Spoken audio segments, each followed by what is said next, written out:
All right, so this is a tutorial on Reason to Praise. It's not so much a note for note how to play it on keyboard tutorial. It's more of how to decipher the chord chart for the song and kind of make sense of it, and also be able to use the information from this tutorial to be able to apply to other chord charts, because really a lot of the contemporary Christian worship music kind of uses a lot of this stuff applies to so many different songs. And the main thing to know is that chord charts, they lie a lot. So you have to kind of decipher what they're trying to tell you.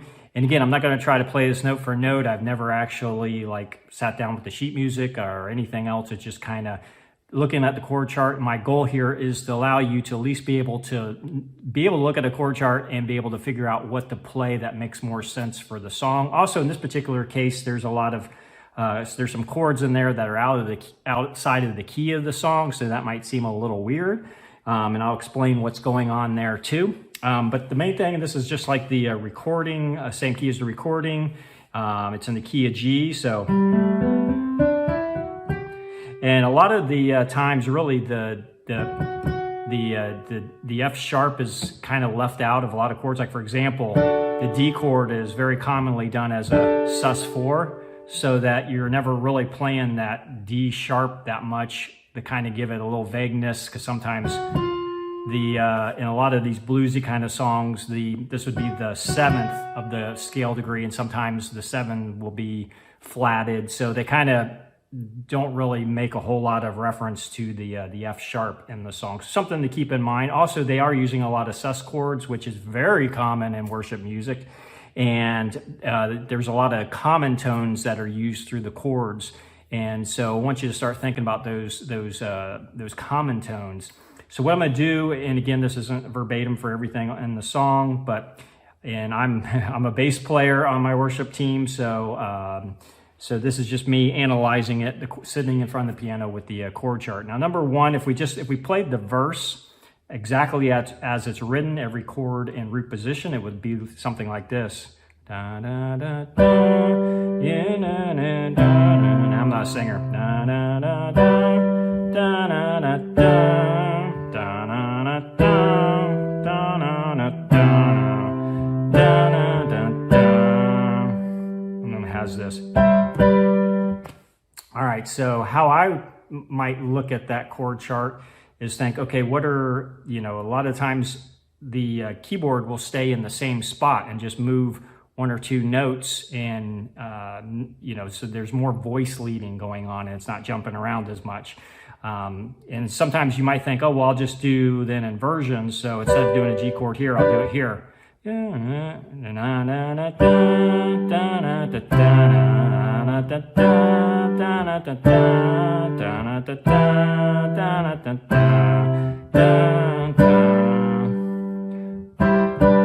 Okay, so that's a lot better using inversions. But here's another way to think about it too, is you got your G chord shape here. So, and instead of doing a C major, I would do a C sus2, which would be, if we were playing a root position, C that would be a regular C major chord. A C sus2 would be replace the third with a second. And so if we are starting off here, then we're going to do the C sus2 like that. So if we played it up an octave, it'd be like this, but we're doing an inversion, bringing this note down. So da da da da da da da da da da. And now when we're set up perfectly for the D sus4, da da da da. Because again, it's an inversion, that would be the root position. So see how the hand doesn't have to jump around as much at all. And the C sus2 is a nice, it's not, if you're always playing just major triad chords, and it just can sound a little bit simplistic. And sus2s and sus4s are nice little tension chords that are just nice. So you got da da da da da da da. So we're doing a sus2 instead of a C major. Da da da da da da da. There's my sus4. Now we're going to the E minor, and I'm just going to play a G chord with the E in the bass. Da da da da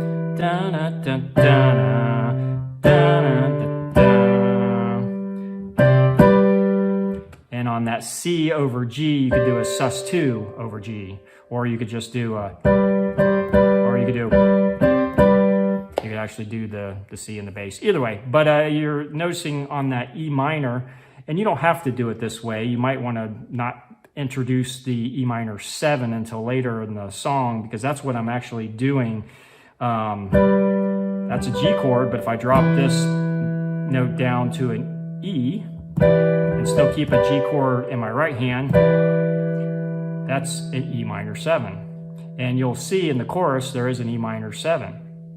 So it is being used in the song here according to this chord chart. And you're thinking, well, why is that an E minor 7? Well, if I bring this note up here, here's your E minor 7, you're just dropping it and letting the bass player play it down there. So that's one way to approach the chord voicings on the verse. Here's another way too, is thinking, okay, what are all the common chord tones that are being used, and just utilize those. So in this case, we could just look at the G and the D are common chords for the G, C, D, the D sus4, the E minor. This is used in all those chords. So let's just play this. I'm playing the G on top because it's going to sound a little better having the G as the top note. So I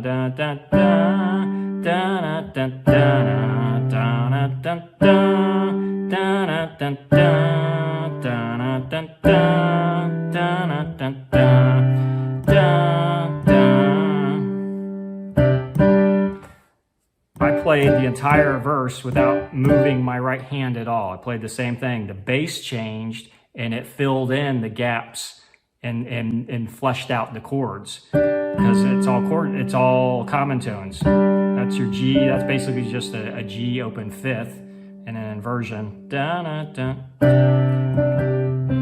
See, if we filled in this C up here, now that's a C sus2. Back to the E. If I added a A there, then now you got your C sus4. But these two notes alone, with the D and the bass, is enough to make you go, oh, my ear hears that as a D sus4. And then E minor. This is actually going to be the 7, which will make that sound like an E minor 7, because we're hearing the minor third over the E note. We're just leaving out the fifth. C, D, G. So it's just, you're using common tones. And that can be nice because you're thinking, well, why leave out all those notes? Well, actually, it's a different sound. And it also, you could think of it as using the instruments to harmonize with each other, as opposed to all of the instruments always playing all of the notes of a, the guitar and the piano and everyone else always playing all the notes. It just becomes too much. And if you leave spaces in there, it allows the guitar to do little guitar lines and things like that, and the orchestration. It just leaves more space for other instruments, because everybody's playing.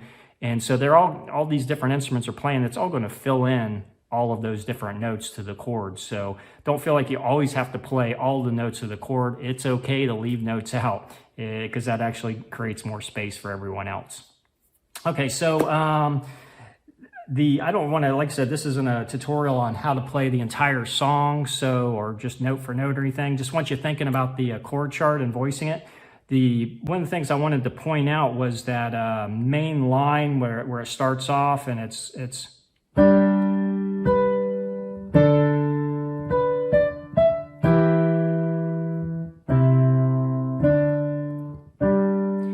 so it's got that nice little line. Excuse me.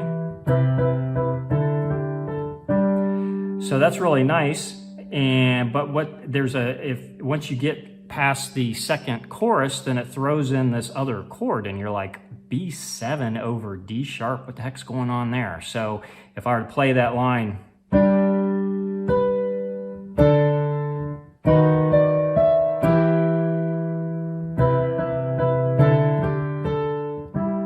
excuse me. So what did I do there?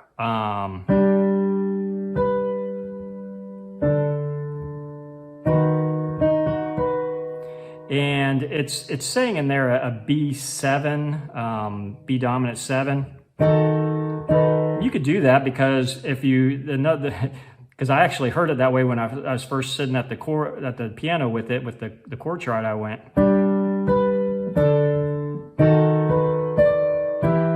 but then I realized, oh, it's not. So you can still play the whole B7, dominant 7, so it would be.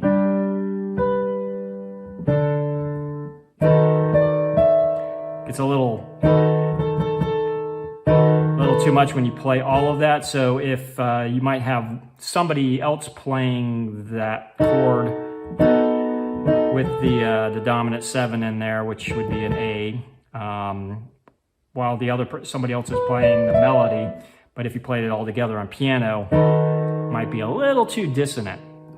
But I would, on piano, I would just leave out the dominant 7 there, and it would just basically be a B and an inversion over D sharp. By itself, it sounds kind of yucky, but it's really a passing chord. It's basically a chromatic movement there that's happening.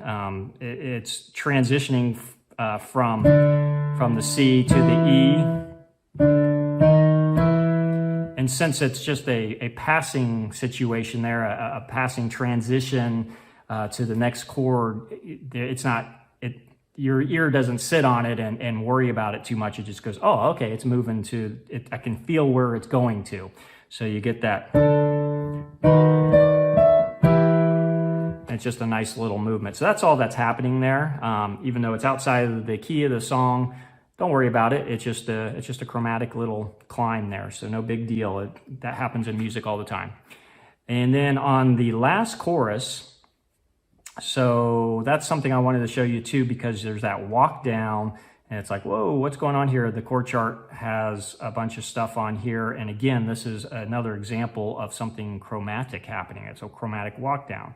So we got, you're the God of the breakthrough. When I'm breaking down, you'll be working your way through. There's no way out, there's just thing I know. Now on the throne, whatever I'm feeling, I still got a reason to praise. So what it's doing there is, it's just connecting the dots. If you took out the B dominant 7 over D sharp, and you took out the A over C sharp, and and then you basically have what was there anyway in the chorus. So normally the chorus would be, this one thing I know you'll still, and then it goes to the, you're still, what is it, on your throne, whatever I'm feeling, still got a reason to praise. So it's just filling in those gaps there. So it's saying, this one thing I know, they're still on your throne. And then back to what it was before. Whatever I'm feeling, still got a reason to praise, praise, praise. So I'm not a singer. So yeah, that's it. It's just throwing in some chromatic, movement between the chords there. And what I'm playing is, again, that's where I like being in this position in the chorus, where you got the G in the right hand, you've got the E in the left hand for that E minor 7, because then when you go down to the D sharp, you can just take this note here and you can go up.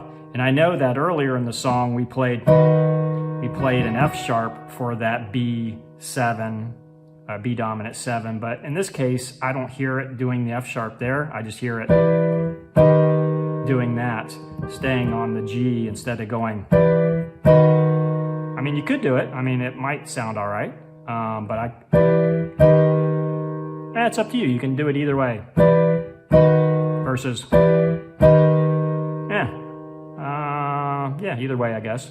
So I'm doing a G chord. I'm just going up to a D sharp there. That way you hear this. this is going up and that's going down, and it's a nice little counterpoint there. And then the next chord, you're back to the G shape in the right hand, the D, which is the fifth of the G chord, and then, and this is nice right here. I like that with that A, because it's got that C sharp in it. That's just a nice little, another nice little chromatic movement going on there. Then to the C, sus2. And then for this A minor 7, I'm actually not playing the A note in the chord, just like I don't play the E note in the chord in the right hand here, because I'm playing it in the bass. Same thing here. I'm doing an inversion of an A minor 7 without the A note in the right hand. Because again, you don't have to play all the notes and all the chords all the time. And then C sus to G.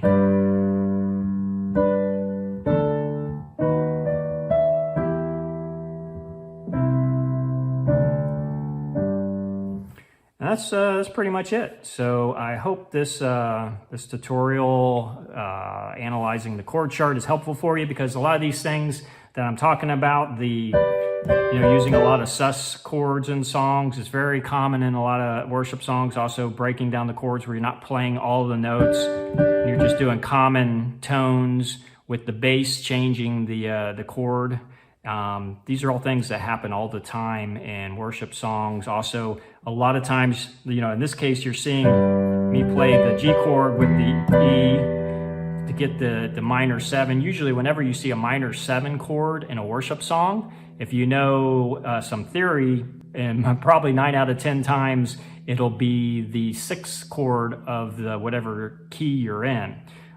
Because it just is, because they're so often they're holding out this main chord, in a key of G. I'm playing a G, and so you're basing a G, everything around this B shape here. So when you go to that 6, it just sets you up for a minor 7, and so you see that a lot in worship songs too. So these are things to start being aware of, because you're going to see these patterns over and over again in worship songs, and it's good to kind of really break down and analyze the chord chart so that you can be more familiar with it when you see it again next time. And also, anytime you're playing these songs, it's great that you're watching this video.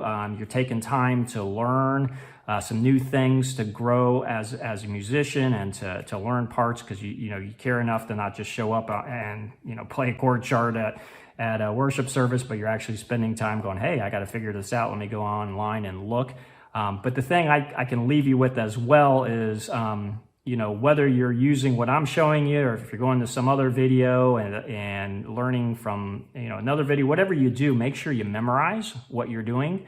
And then that way you don't have to sit there and look at a chord chart. You can use it to figure out what you should play, memorize it, and then just throw the chord chart away and just play it by memory. That's really the best way to grow as a musician, and to really be good at worship music is to it doesn't matter if you're playing really phenomenally and doing all kinds of crazy, awesome stuff. As long as you're playing a correct part and you got it memorized, and you don't have to rely on a chord chart. That's great, because then whatever the worship leader wants to do, if they want to go to a different section or whatever, you don't have to go, oh, I got to look on my chord chart. Where am I? Oh, whatever. You can just play the song, flow, and yeah. So I'm starting to ramble. That's my big takeaway, is memorize whatever song you're going to do for worship, and analyze songs, start seeing all those different patterns, because they repeat a lot. All right, thanks for watching. If this video is helpful for you, please subscribe, hit the like button, share with others, and God bless you. Thanks for watching.